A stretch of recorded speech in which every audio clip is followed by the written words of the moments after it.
थायरॉइडची ही गोळी खरंच थायरॉइडला नियंत्रणात ठेवते का? फक्त गोळी घेताय म्हणून तुम्ही सुखी आहात, आनंदी आहात, निरोगी आहात असं बिलकुल समजू नका. गोळी घेतोय आपण, पण मला फरक काहीच पडत नाही. त्याचा उपयोग कशासाठी केला जातोय की फक्त तुमचे थायरॉइडचे जे काही लेवल्स आहेत त्या नॉर्मल ठेवण्यासाठी. बरोबर. मग आपल्याला काय हवंय? ओढून ताणून ते रिपोर्ट्स नॉर्मल आणायचे आहेत का आपलं शरीर निरोगी ठेवायचे? हा विचार फार फार आवश्यक आहे. म्हणजे अर्ली डिटेक्ट झालेला आहे, लगेचच तुम्ही लाईफस्टाईल मॉडिफिकेशन केलेलं आहे, सो एक तर गोळ्या तुम्हाला लागूच शकणार नाही आणि अगदी थोड्या प्रमाणात असेल तर त्या लवकर बंदही होतील. हे होतं. असे कित्येक पेशंट आपल्याकडे ऑलरेडी आहेत. Particularly muscle pain, body pain, joint pain हे होतंच. सेक्स हार्मोन्सवरती मेल फिमेल दोन्हीवरती त्याचा इम्पॅक्ट होतो. मेंटल हेल्थ सगळी डिस्टर्ब झालेली असते.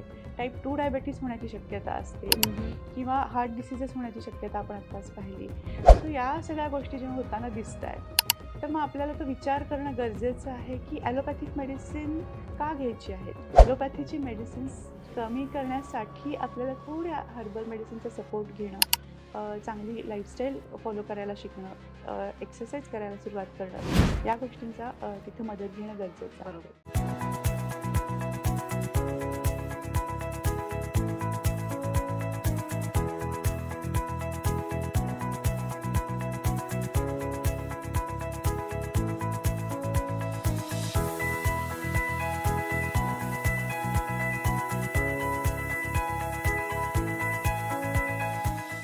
नाही सर्वेषु सर्वेषा औषधम नाम विद्यते. म्हणजे सर्व लोकांसाठी सर्व रोगांवर एकच गोळी किंवा औषध हे लागू पडत नाही किंवा काम करत नाही, हे चरक संहितेमध्ये सांगितलं.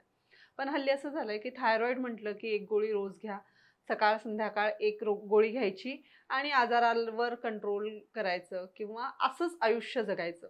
पण ह्या गोळीचे काही साईड इफेक्ट्स आहेत का? त्याचे खरंच परिणाम होत आहेत का? म्हणजे चांगले परिणाम अर्थातच. तर ह्या सगळ्या गोष्टींचा आज आपण आजच्या एपिसोडमध्ये विचार करणार आहोत. नमस्कार, मी संपदा हुद्देदार. थायरो संवाद ह्या थायरॉइडवरील पहिल्या मराठी पॉडकास्टमध्ये तुम्हा सगळ्यांचं खूप खूप स्वागत. सगळ्यात आधी तुम्हा सगळ्यांना खूप खूप धन्यवाद आमच्या एपिसोडसाठी जो तुम्ही प्रतिसाद देताय आणि त्यातनं आम्हाला प्रेरणा मिळतीये आणि ही जाणीव पण होतीये की खरंच ह्या विषयावर बोलणं किती गरजेचं होतं. सो खूप खूप धन्यवाद. आज आपल्यासोबत आहे doctor Chandrashree Kulkarni, thyroid free फॉरएव्हरच्या संस्थापिका आणि थायरॉइड रिव्हर्सल स्पेशलिस्ट. नमस्कार डॉक्टर. थँक्यू. तुम्हाला विषय कळलाय का? अगदी नक्कीच. कारण जनरली असं होतंय की थायरॉइड म्हटलं की एक गोळी घ्या, सकाळ संध्याकाळ घ्या आणि तसंच आयुष्य चालू ठेवा आणि त्याबद्दल कधीही परत मागे वळून बघायचं नाही. बरोबर ना? तर आज ह्या गोष्टींबद्दलच मला खरं तर बोलायचंय. जेव्हा एखादा एपिसोड शूट करायचा असतो किंवा आपल्याला घ्यायचा असतो त्यावेळेस थोडासा रिसर्च केल्यावर जाणवतं की अरे म्हणजे विषय वाटायला अगदी सोपा सहज आहे, पण त्याचं गांभीर्य किती आहे हे लक्षात येतं. बरोबर आहे. तर मी असे बरेचसे पेशंट्स बघितलेत की जे आपले कित्येक वर्ष अगदी एका गोळीवर आपलं आयुष्य भागवतात. तर मला ह्याच सगळ्या गोष्टींबद्दल आज तुमच्याकडनं जाणून घ्यायचं आहे. नक्कीच. तर थायरॉइडची ही गोळी खरंच थायरॉइडला नियंत्रणात ठेवते का? येस, पहिला प्रश्न तू खूप छानच विचारलाय. कारण खूपच मोठा गैरसमज आहे की हे थायरॉइड किंवा डायबेटीस सारखे आजार झाले की ते आपल्याला लाईफटाईम राहतात आणि लाईफटाईम आपल्याला गोळ्यांवरतीच डिपेंडेंट राहावं लागतं. पण नक्कीच आता थोडासा अवेअरनेस यायला लागलाय आणि नक्कीच आपल्या या आपण जे पॉडकास्ट करतो आहोत किंवा जे काही आपले विचार मांडतो आहोत त्यानुसार नक्कीच हा लोकांपर्यंत पोहोचेल विषय. बरोबर की फक्त गोळी घेताय म्हणून तुम्ही सुखी आहात, आनंदी आहात, निरोगी आहात असं बिलकुल समजू नका. कारण एक गोळी घेऊन जर आपल्याला बरं वाटलं असतं, आपण पुढे निरोगी झालो असतो तर मग खूप चांगली गोष्ट होती. पण आता बघतोय आपण ते तसं काहीच होताना दिसत नाही. उलट गोळ्या घेतोय आपण आणि ते गोळीचे डोस जरी आपण बघितला तरी तो तितकाच राहत नाही. गोळ्यांचे डोस आपल्याला वाढवतच न्यावे लागताना दिसत आहेत, जे पुढे जाऊन त्याचे कित्येक साईड इफेक्ट्स, कित्येक कॉम्प्लिकेशन्स आपल्या शरीरावर करतायत. बरोबर. सो अजिबातच असं नाही आहे की गोळी घेतोय आणि आपण आपल्या डिसीजला नियंत्रणात ठेवतोय. अतिशय चुकीचा विचार आहे. मग डॉक्टर वर्षानुवर्ष गोळ्या घेऊन देखील लक्षणं का कमी होताना दिसत नाहीत? म्हणूनच तर आपल्याला हा विचार येणं फार महत्वाचं आहे की हम्म. गोळी घेतोय आपण, पण मला फरक काहीच पडत नाहीये. हम्म. त्याचा उपयोग कशासाठी केला जातोय की फक्त तुमचे थायरॉइडचे जे काही लेवल्स आहेत त्या नॉर्मल ठेवण्यासाठी. बरोबर. मग आपल्याला काय हवंय, ओढून ताणून ते रिपोर्ट्स नॉर्मल आणायचे आहेत का आपलं शरीर निरोगी ठेवायचंय, बरोबर. हा विचार फार फार आवश्यक आहे. कारण गोळी आपण घेतो आहोत, पण ते केमिकल आहे. छोट्या प्रमाणात का होईना रोज आपण केमिकल आपल्या शरीरामध्ये टाकतो आहोत. हम्म. सो लॉंग टर्म मध्ये जेव्हा आपण वर्षानुवर्ष गोळ्या घेतो आहोत, कुठंतरी ते स्लो पॉयझनिंग सारखं काम करतंय. हो. त्यामुळं ही अतिशय वाईट परिस्थिती आहे की लोकांना ते सोपं वाटतंय हम्म. की एक गोळी आपण फक्त घेऊयात आणि आपलं आयुष्य सुरू ठेवूयात. असं म्हणायचंय का की लोकांनी व्हाय ह्या गोष्टीचा विचार करणं गरजेचं आहे? अगदीच गरजेचं आहे. हम्म. आपण काही गोष्टीसाठी ट्रीटमेंट घेतो आहोत, आपण काही गोष्टींसाठी बरं होण्यासाठी मदत घेतो आहोत, हम्म. पण बरं होताना तर दिसत नाहीये. हो. सो हे का, हा प्रश्न प्रत्येकाने विचारला पाहिजे स्वतःलाही. आणि डॉक्टरांनाही तुम्ही विचारणं आवश्यक आहे की मी ज्या गोळ्या घेते आहे, हो. जी औषधं घेते आहेत, त्याचा परिणाम माझ्या शरीरावर काय होतो आहे, कशासाठी मी गोळ्या घेऊ, आणि त्याचे साईड इफेक्ट्स जेव्हा होणार आहेत त्यावेळेची माझी कंडिशन काय असू शकते. आता तुम्ही म्हणतात ते तुम्ही स्वतःच विषय काढला येस. साईड इफेक्ट्सचा. तर काय साईड इफेक्ट झालेले तुम्ही पाहिले पेशंट्सना? साईड इफेक्ट्स सगळ्यात पहिल्यांदा जेव्हा तुम्ही थायरॉइडचे मेडिसिन्स घेता हम्म. त्या गोळ्यांचे रोल आपण थोडंसं बघूयात. 80-85% लोक हायपोथायरॉइडिझमचे पेशंट असतात. त्यांना एक गोळी चालू असते, त्या गोळीचा जर कंटेंट आपण पाहिला तर तो आहे लिओथायरॉक्झिन. बरं. ब्रँड नेम भलेही वेगळे असतील, पण गोळीचा कंटेंट आहे तो एकच आहे. ओके. ती गोळी आपण जेव्हा घेतो तर हे लिओथायरॉक्झिन किंवा थायरॉक्झिन म्हणजे दुसरं तिसरं काही नाही, फक्त T4 आहे.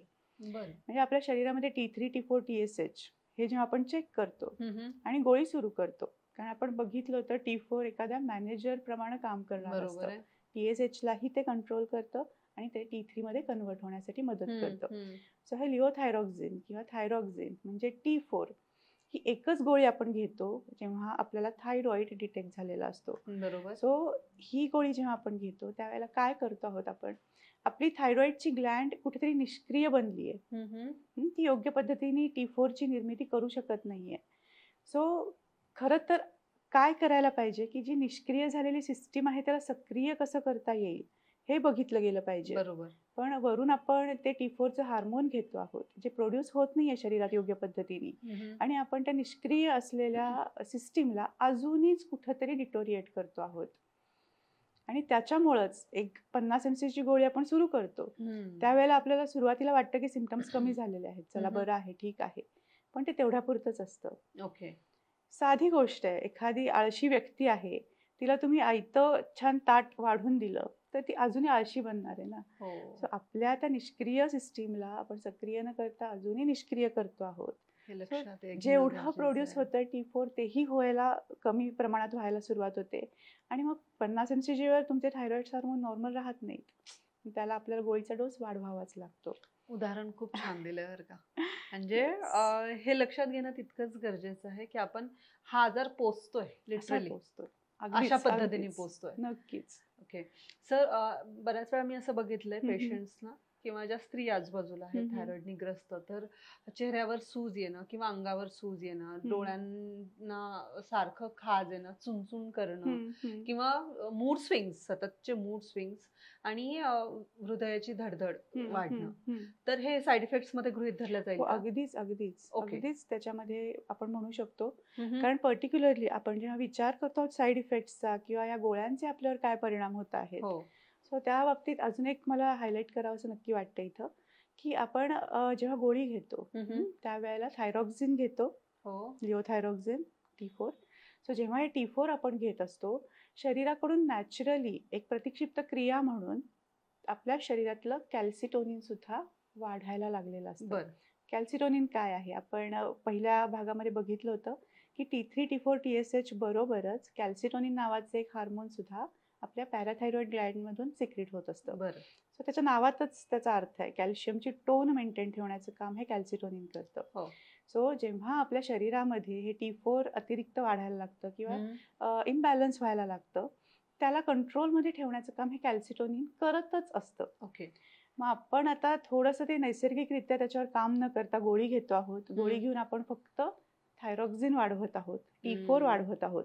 सो शरीराकडून त्या बरोबरीनेच आपल्या शरीरामध्ये कॅल्सिटोनिनचं प्रमाण सुद्धा वाढायला लागतं. आणि या कॅल्सिटोनिनचं नॉर्मल फंक्शन आहे कॅल्शियमची टोन मेंटेन ठेवणं आहे, किंवा किडनीचा क्लिअरन्स रेट सांभाळणं आहे, हार्टची कंडिशन व्यवस्थित ठेवणं आहे, किंवा हार्टमधून जे कोलेस्ट्रॉल किंवा इतर सगळे घटक वाहत असतात त्या पद्धतीनेच कॅल्शियमचा फ्लो सुद्धा शरीरात रक्तामधून होण्यासाठी हे कॅल्सिटोनिन उपयोगी ठरत असतं.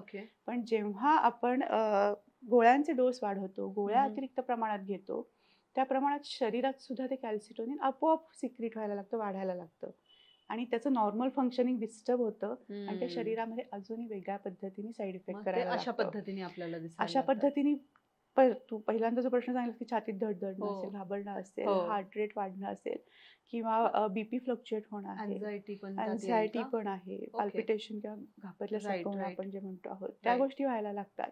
आणि ह्याचं प्रमाण खूप जास्त आहे. म्हणजे कॅल्सिटोनिन वाढल्यामुळं गोळीचा साईड इफेक्ट आहे. हा थोडंसं हायलाइट करते मी परत, कारण लोकांना थोडा हा विषय नवीन असणार आहे.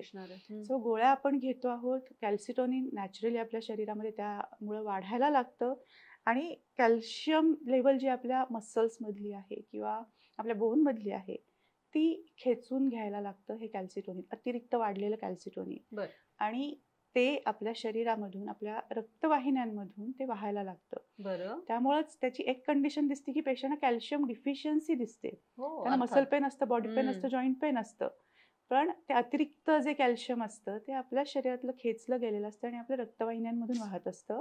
आणि हे रक्तवाहिन्यांमधून वाहत असताना आपल्याला कोलेस्ट्रॉल सगळ्यांना माहिती आहे, सगळ्यांना भीती वाटते की कोलेस्ट्रॉल वाढलं तर मला हार्ट अटॅक येईल, ब्लॉकेजेस तयार होतील. पण त्याच्यापेक्षा कित्येक पटीने जास्त घातक हे कॅल्सिटोनिन जेव्हा आपल्या रक्तवाहिन्यातून व्हायला लागतं तेवढा आपला त्रासदायक ते ठरू शकतं. बापरे, म्हणजे एक बाजू सांभाळायला जायचं म्हटलं की दुसरी बाजू कुठेतरी कमकुवत होतीये. अगदी अगदी अगदी. आणि एक तर रिसर्च पब्लिश झाला होता मध्ये की कोलेस्ट्रॉल वाढल्यामुळं हार्ट अटॅकचं प्रमाण येणं किंवा हार्ट डिसिजेस होणं ह्याच्यापेक्षा जवळजवळ 20 ते 25% जास्त प्रमाण जेव्हा कॅल्सिटोनिन आपल्या रक्तवाहिन्यांमधून वाहत असतं ते वाढतं. सो हार्ट डिसीज लोकांना थोडा त्यांचा अवेअरनेस आहे किंवा भीती आहे, पण थायरॉइडच्या गोळीमुळं इतका वाईट परिणाम आपल्या हृदयावर आपण करून घेतोय हे पेशंटला माहितीच नसतं. म्हणजे हा एपिसोड झाल्यावर मी खरंच म्हणजे आवाहन करायला मला आवडेल की ही गोष्ट तुम्ही लक्षात घेणं किती गरजेची आहे. येस, राईट, खूप महत्वाचा मुद्दा आहे हा. आणि हल्ली डॉक्टर आता आपण जेव्हा बघतो किंवा कुठल्याही लाईफस्टाईल डिसऑर्डर्स मध्ये जनरली जेव्हा लॅब टेस्ट सांगतात, सजेस्ट करतात, त्यावेळेस B12 किंवा D3 ची डिफिशियन्सी ही येतेच. म्हणजे अगदी असा पेशंट विरळ आज की ज्याच्यामध्ये ही डिफिशियन्सी नाहीये. असा पेशंट किंवा असा माणूसही दिसत नाही की ज्याच्यामध्ये नाहीये. तर मग हे ट्रेंड्स अचानक कुठून सुरू झालेत, किंवा मग ह्याबद्दल मी पण पाहिलंय की मग इंजेक्शनच सुरू कर B12 चे अर्थात, किंवा D चे सॅशेस घे, टॅबलेट, हे ब्लाइंडली फॉलो करतात. मग हे कितपत योग्य आहे थायरॉइड मध्ये सुद्धा? थायरॉइड काय किंवा नॉर्मल पेशंट्स मध्ये सुद्धा जेव्हा ही डिफिशियन्सी असणार आहे की फक्त डिफिशियन्सी आहे त्या पेशंटनी सुद्धा अननेसेसरी कुठलेच मेडिसिन तर घेऊच नयेत आणि सप्लिमेंट्स तर त्याहून घेऊ नयेत. कारण शरीरामध्ये ज्या गोष्टी नॅचरली प्रोड्यूस होणं आवश्यक असतं त्या वेळेनी व्हायला पाहिजेत. बरोबर, त्याच्यासाठी आपण प्रयत्न करणं गरजेचं आहे. येस, ऑफकोर्स डिफिशियन्सी आहे तर ती भरून येण्यासाठी आपण ठराविक कालावधीसाठी सप्लिमेंट्स घेतले तर नक्कीच ते मान्य आहे आपल्याला. कारण जी डिफिशियन्सी असते ती डाएटनी भरून यायला थोडा जास्त कालावधी लागतो. सो एखाद्या पेशंट्सला व्हिटॅमिन B12 डिफिशियन्सी आहे, व्हिटॅमिन D3 डिफिशियन्सी आहे, तर त्यांनी त्याचे सप्लिमेंट्स घ्यावेत, पण ठराविक कालावधीसाठी. समजा मला 1 महिन्यासाठीचे मेडिसिन गरजेचे आहे तर मी तेवढेच घेणं गरजेचं आहे. पण हाही लॅक्युना आत्ताच्या करंट ट्रीटमेंटमध्ये दिसतोय की जनरलाइज सगळेजणच कंटिन्युअसली मला थोडीशी न्यूट्रिशनची गरज आहे, मला काहीतरी ताकदीसाठी हवं आहे, किंवा अननेसेसरी हे चालू असतं. एक्झॅक्टली. किंवा मग थोडं जरी थकवाल्यासारखं जाणवलं, पायाला पाय ओढतायत असं जाणवलं तरी स्वतःच डायग्नोज करतात की मला व्हिटॅमिन B12 ची डिफिशियन्सी आहे बहुधा, आणि मग इंजेक्शन सुरू करतात.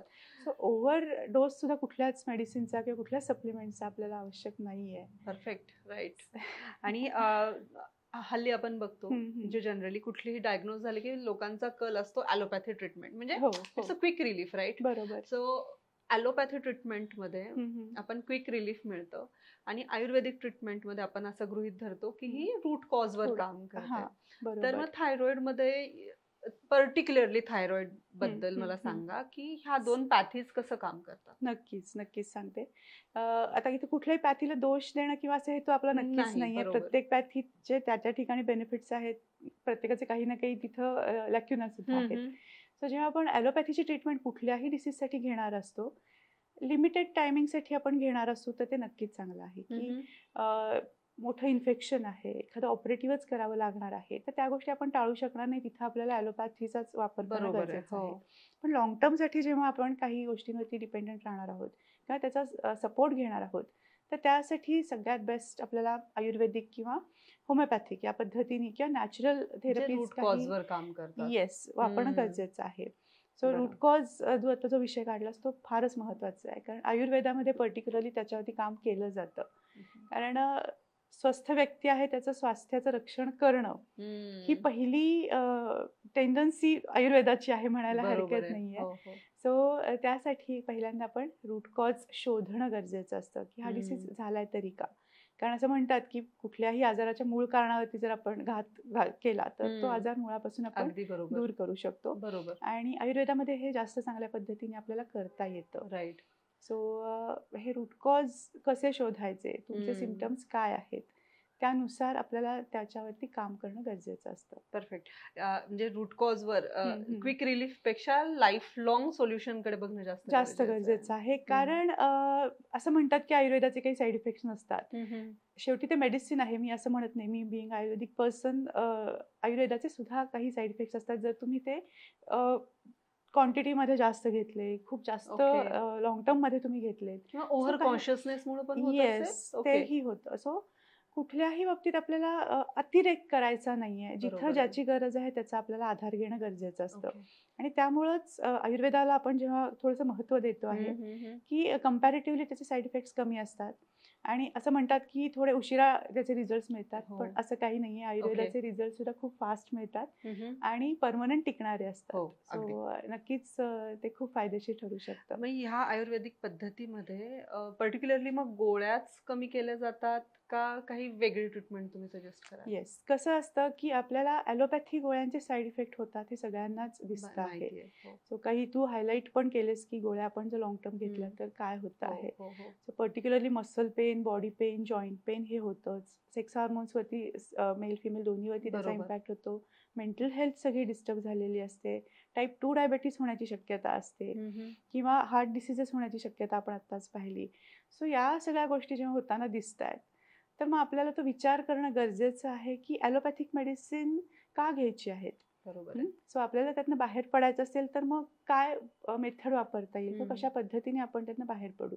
सो इथं त्या आयुर्वेदिक मेडिसिनचा रोल आपण घेऊ शकतो की काही आयुर्वेदिक किंवा हर्बल मेडिसिनच्या सपोर्टनी आपण ॲलोपॅथीचा डोस आधी कमी करणं गरजेचं असतं. कारण सडन आपण एका डोसमध्ये असतो आणि ॲलोपॅथीची मेडिसिन्स कमी केली तर TSH शूट होऊ शकतं. कारण ही सूचना मी नक्कीच जे आता ऐकतात त्यांना सांगू इच्छिते की आपल्याला आता कळतंय की गोळ्यांचे साईड इफेक्ट्स असतात, खूप जास्त पद्धतीने ते त्रासदायक ठरू शकतात. म्हणून कोणीही लगेचच ॲलोपॅथीच्या गोळ्या बंद नाही करून चालणार आहे. त्या स्लोली टेपर ऑफ करणं गरजेचं असतं. बरोबर. अदरवाईज सगळे सिम्पटम्स पण शूट होतात आणि TSH सुद्धा शूट होतं आणि मग ते वेगळ्याच कॉम्प्लिकेशन्समध्ये जाऊ शकतं. सो ॲलोपॅथीची मेडिसिन्स कमी करण्यासाठी आपल्याला थोड्या हर्बल मेडिसिनचा सपोर्ट घेणं, चांगली लाईफस्टाईल फॉलो करायला शिकणं, एक्सरसाइज करायला सुरुवात करणं, या गोष्टींचा तिथं मदत घेणं गरजेचं आहे. अगदी बरोबर. थायरॉइड हा असं समजलं जातं डॉक्टर की थायरॉइड हा लाईफ लॉंग आजार आहे. सो हे मेडिकली बॅक स्टेटमेंट म्हणता येईल का? थायरॉइड हा लाईफ लॉंग आजार आहे. आपण पहिल्यांदा म्हटलं, हा तर सगळ्यात मोठा गैरसमज आहे. सो असं बिलकुल नाहीये. तुम्हाला जर योग्य वेळेत तो डिटेक्ट झाला आणि योग्य पद्धतीची ट्रीटमेंट तुम्ही घेऊ शकलात तर तो पूर्णतः बरा होणारा आजार आहे. सो त्याचा विचार करणं गरजेचं आहे. तुम्ही जर ते नाही करू शकलात किंवा त्याच्याकडे लक्ष नाही दिलं तर तो वाढू शकतो आणि मग कंट्रोल करायला कुठेतरी मग लिमिटेशन्स येऊ शकतात. बरोबर. सो अर्ली डायग्नोसिस आणि अर्ली ट्रीटमेंट हे नक्कीच गरजेचं आहे. थायरॉइडचे रिपोर्ट्स नॉर्मल आले किंवा रिपोर्ट्स नॉर्मल आले म्हणजेच रिकव्हरी झाली असं आहे का? नाही, कारण पुन्हा मला तेच म्हणावंसं वाटेल की आपल्याला ओढून ताणून फक्त रिपोर्ट्स नॉर्मल आणायचे आहेत का, हा प्रश्न तिथं खूप महत्त्वाचा ठरतो. ॲक्च्युली मग गोळ्यांचा अतिरिक्त वापर करून मग कित्येक पेशंट्स, मला इतकं वाईट वाटतं की 150, 175 किंवा अगदी 200 mcg ची गोळी डेली बेसिसवरती घेत असतात, बापरे. जी 50 mcgच्या पुढे जर तुमचा डोस जातोय, जे तुम्हाला साईड इफेक्ट किंवा कॉम्प्लिकेशन्स करू शकतात, ते पेशंट इतक्या हाय लेवलच्या गोळ्या घेत असतात. सो ते याच कारणासाठी की माझे रिपोर्ट्स कसे ना कसे नॉर्मल यावेत. आणि एवढ्या लेवलच्या गोळ्या घेऊन सुद्धा त्यांना मानसिक स्वास्थ्य नसतं, त्यांना सिम्प्टमॅटिक रिव्हर्सल काहीही नसतं. फक्त गोळ्या घेतलेल्या असतात, डिसीज तसाच वाढत असतो आणि त्रास तसाच वाढत असतो. भ्रम आहे. रिपोर्ट्स नॉर्मल आले म्हणजे रिकव्हरी झाली, हा भ्रम आहे. अजिबात ते खरं नाहीये. कारण विदाउट मेडिसिन जर तुमचे रिपोर्ट्स नॉर्मल आले तर तुम्ही खरं तर अगदी हेल्दी आणि गुड कंडिशन मध्ये आहात. Doctor, yes. आणि थायरॉइडच्या गोळ्या ह्या परमनंटली बंद होतात का, किंवा बंद करण्यासाठी काय करणं गरजेचं? येस, हा पण प्रश्न फार महत्वाचा आहे आणि बऱ्याच लोकांना तो पडलेला असतो की थायरॉइड, मी पण सांगते का थायरॉइड फ्री फॉरएव्हर मध्ये पण जेव्हा लोक येतात तर त्यांचं म्हणणं असतं की तुम्ही गोळ्या पूर्ण बंद करणार का आमच्या. तर रिव्हर्सल म्हणजे काय हे पहिलं समजून घेणं गरजेचं आहे की तुम्ही आधी सेफर डोसमध्ये येणं हे महत्वाचं आहे. आणि काही कंडिशन अशा आहेत की तुम्ही अर्ली डिटेक्ट झालेला आहे, लगेचच तुम्ही लाईफस्टाईल मॉडिफिकेशन केलेलं आहे, सो एक तर गोळ्या तुम्हाला लागूच शकणार नाहीत आणि अगदी थोड्या प्रमाणात असेल तर त्या लवकर बंदही होतील. हे होतं, असे कित्येक पेशंट्स आपल्याकडे ऑलरेडी आहेत. पण काही पेशंट्स असे असतात जे लॉंग टर्म म्हणजे अगदी 20-25 वर्ष हाय डोसमध्ये गोळ्या घेत असतात. 20-25 वर्ष? हो, अगदी अगदी अगदी. सो अशा केसेसमध्ये ते वेगवेगळ्या कॉम्प्लिकेशन्समध्ये गेलेले असतात. मग त्यांनाही असं हवं असतं की माझी गोळी बंद व्हावी. सो त्याला पेशन्स फार गरजेचे आहेत. असं नाही होणार आहे की काहीतरी थायरॉइड फ्री फॉरएव्हर म्हणजे पण मॅजिक नाही आहे की चला इथं आलो आणि माझी गोळी बंद झाली. सो ते पेशन्स ठेवून योग्य पद्धतीने आपल्याला लाईफस्टाईल मॉडिफिकेशन करणं गरजेचं आहे आणि ते कंटिन्युअसली फॉलो करणं गरजेचं आहे. थोडे दिवस मी केलं, मला चांगले रिझल्ट्स मिळाले आणि मी पुन्हा बंद केल्या गोष्टी, तर तसा तिथे उपयोग नसतो. त्यामुळे अशा पेशंट्समध्ये ॲटलिस्ट तुम्ही पहिले सेफर डोसमध्ये येणं, 50 mcg पेक्षा तुमच्या गोळ्यांचे डोस कमी असणं आणि हायपरथायरॉइडिझममध्ये तुमच्या गोळीचे डोस 5 mg पेक्षा कमी असणं हे आवश्यक आहे. सो हे जरी त्यांनी मिळवलं तरी त्यांनी खूप चांगल्या पद्धतीने रिव्हर्सल अचीव्ह केलं म्हणायला हरकत नाही. ही रिकव्हरीच आहे. औषधांचे डोस कमी होत अगदी अगदी अगदी. कारण तुम्ही साईड इफेक्ट्स किंवा होणाऱ्या कॉम्प्लिकेशन्सला टाळलेलं आहे. त्यामुळं नक्कीच ते खूप समाधानकारक आणि सिम्प्टमॅटिक रिव्हर्सल मिळवणं हे त्यांच्यासाठी नक्कीच आनंददायी ठरू शकतं. Thank you so much doctor. आजचा एपिसोड पण खरंच सुंदर झालाय. सो तुम्हाला ठरवायचं आहे की तुम्हाला औषधांवर जगायचंय का लाईफस्टाईल मॅनेजमेंटमध्ये चांगलं, म्हणजे लाईफस्टाईलमध्ये चांगले बदल करून हे आयुष्य अजून जास्त सुंदर करायचंय. आजचा एपिसोड कसा वाटला हे आम्हाला जरूर सांगा. आमचं चॅनल जर सबस्क्राईब केलं नसेल अजूनही तर सबस्क्राईब करायला विसरू नका. Doctor Chandrashree Kulkarni, thyroid free forever. कारण आमचा हेतूच हा आहे की थायरॉइड सारख्या गंभीर आजाराबद्दल अवेअरनेस क्रिएट करणं. एकच मिनिट थांबा प्लीज, कारण आपल्याला आजची हेल्थ टिप ऐकायची आहे डॉक्टर चंद्रश्रीकडनं. सो पहिल्यांदा त्या मानसिकतेतनं बाहेर पडा की मी गोळी घेते आणि मी आनंदी आणि निरोगी आहे. हे बिलकुल नाही आहे. तुम्ही जर गोळ्या घेताय तर तुम्ही तुमच्या शरीराला अजूनही जास्त त्रासदायक गोष्टी करता आहात. सो लवकरात लवकर एक हेल्दी लाईफस्टाईल फॉलो करायला शिका, रेग्युलर एक्सरसाइज फॉलो करायला शिका आणि सगळ्यात महत्त्वाचं माइंड डिटॉक्सिफिकेशनसाठी योग्य काही टेक्निक्स यूज करायला शिका. सो नक्कीच आपल्याला एक हेल्दी आणि निरोगी आयुष्य मिळू शकणार आहे. Thank you so much.